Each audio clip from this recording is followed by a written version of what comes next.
আসসালামু আলাইকুম। আশা করি সবাই ভালো আছেন। নতুন আরেকটি ভিডিওতে আপনাদের জানাচ্ছি অনেক শুভেচ্ছা। তো আজকে আমি ঘরে তৈরি করে দেখাবো আপনারা মেয়োনিজ কিভাবে তৈরি করবেন এবং 1 মিনিটেই কিভাবে আপনারা স্যান্ডউইচ তৈরি করবেন। এর জন্য আমি একটা ডিম নিয়েছি আর একটা হ্যান্ড উইস্ক নিয়েছি। তো আমি আজকে হ্যান্ড উইস্ক দিয়ে আপনাদের মেয়োনিজ তৈরি করে দেখাবো। তো আমি এখানে কুসুম নিয়েছি, সাদা অংশটাকে আলাদা করে রেখেছি, সাদা অংশটার কোনো প্রয়োজন নেই। তো কুসুম দিয়ে মূলত আমি এটা তৈরি করব। তো আমি এইখানে খুব সুন্দর করে প্রায় 10 মিনিটের মতো এটাকে হ্যান্ড উইস্ক দিয়ে ভালো করে নাড়াচাড়া করে নিয়েছি। আর এইখানে অল্প অল্প করে তেল দিয়ে দিব। একটা ডিমে এইখানে আমি 1 কাপ পরিমাণ তেল ব্যবহার করছি। 1 কাপ পরিমাণ তেল অল্প অল্প করে ঢেলে দিতে হবে।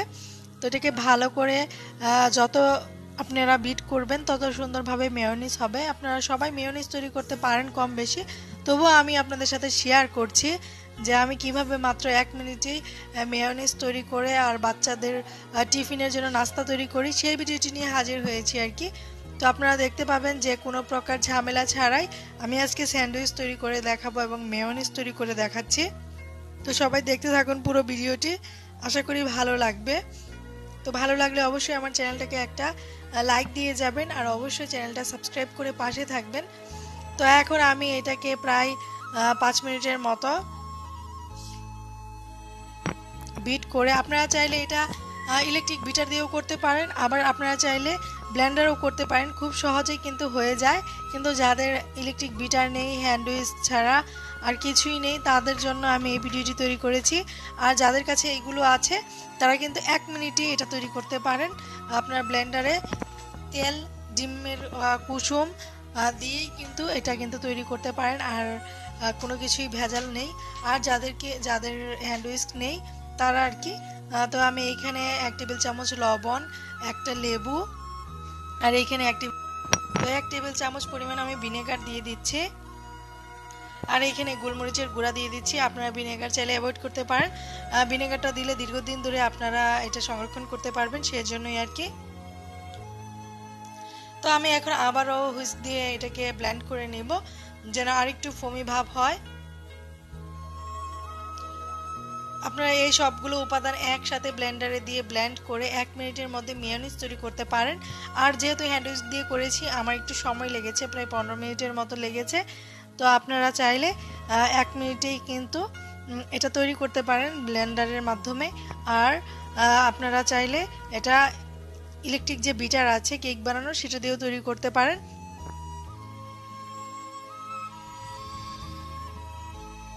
তো এই যে আমার তৈরি হয়ে গেছে মেয়োনিজ, আমি আপনাদের দেখাচ্ছি, দেখুন কত সুন্দর হয়েছে মেয়োনিজটা। তো এটা কিন্তু আপনারা বিভিন্ন খাবারের সাথে, স্ন্যাক্স, তারপরে পিৎজা, সব কিছুতে সস হিসেবে খেতে পারেন। তারপরে আপনারা চিকেন ফ্রাই, বিভিন্ন রকমের স্ন্যাক্সের সাথে এটা খেতে পারেন। তো দেখুন কতটা সুন্দর হয়েছে, কতটা দেখতেও ইয়াম্মি হয়েছে। তো খেতেও কিন্তু অনেক টেস্টি ছিল মেয়োনিজটা। আমি কখনোই মেয়োনিজ খাইনি, এই প্রথম আমি নিজেরটাই বানিয়ে খেলাম। তো আমার কাছে অনেক ভালো লেগেছে। রেস্টুরেন্টে খেয়েছি, কিন্তু সেটা কীরকম, ভিতরে কীরকম বা কী দিয়ে বানিয়েছে সেটা হয়তো বা জানি না। তো এরকম আর কি। তো আমি এখন একটা ডিম দিয়ে আপনাদের স্যান্ডউইচ তৈরি করে দেখাচ্ছি। তো স্যান্ডউইচ তৈরি করার জন্য আমি এখানে মেয়োনিজ নিচ্ছি, অর্ধেক পরিমাণ মেয়োনিজ আমি নিয়ে নিব। আর ওদিকে আমি একটা ডিম সিদ্ধ করে নিচ্ছি, কারণ আজকে ডিম দিয়ে আপনাদের স্যান্ডউইচটা তৈরি করে দেখাবো। যারা ইনস্ট্যান্ট কোনো কিছুই ঘরে নেই তারা কিভাবে স্যান্ডউইচ তৈরি করবেন সেইটি।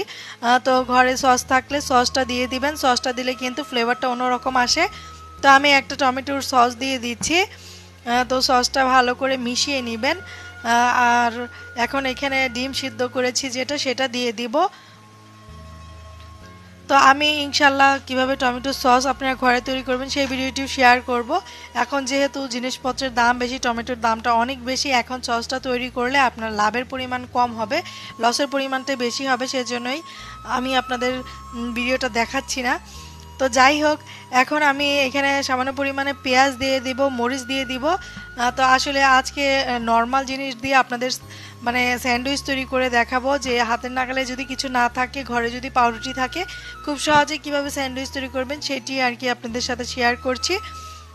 তো এখন এই যে এরকম রুটি আছে, রুটির মধ্যে আমি এই খামিরটা ভরে নেব। আপনারা চাইলে সাইডের অংশগুলো কেটে নিতে পারেন, তো আমি সাইডের অংশ কাটছি না, আমি ফুল রাখছি। আমরা যেহেতু সাইডের অংশ কেটে দিলে ওইটা পরে আর খাওয়া হবে না, সেই জন্যই সাইডের অংশটাও দিয়ে দিচ্ছি। তো এখন এখানে আরেকটা রুটি দিয়ে আমি সুন্দর করে চেপে নেব। তো এখন আরেকটা রুটি আমি তৈরি করে নিচ্ছি। তো যা আছে সবটুকু দিয়ে আমি স্যান্ডউইচের ভিতরে দিয়ে দিব। তো আপনারা কিন্তু ঘরে অল্প সময়ে এই স্যান্ডউইচটা তৈরি করতে পারেন, বাচ্চাদের অনেক ফেভারিট হবে, খুবই খেতে ইয়াম্মি হয়। তো আপনারা অবশ্যই ট্রাই করে দেখবেন, তাহলেই বুঝতে পারবেন যে কতটুকু মজা লাগে। তো আমি একটা ফ্রাই প্যানে সামান্য পরিমাণ তেল দিয়ে নিয়েছি। এখন এইগুলোকে হালকা আঁচে ভেজে নিব। আপনাদের যদি স্যান্ডউইচ মেকার থাকে তাহলে সেইখানে আপনারা এটাকে একটু হালকা তাপ দিয়ে ভেজে নিতে পারেন। তো এখন আমি এটাকে একটু ভেজে নিচ্ছি। তো এ টু জেড আপনাদের সাথে শেয়ার করা, যেন আপনারা বুঝতে পারেন, শিখতে পারেন কিছু, সেই জন্যই আর কি।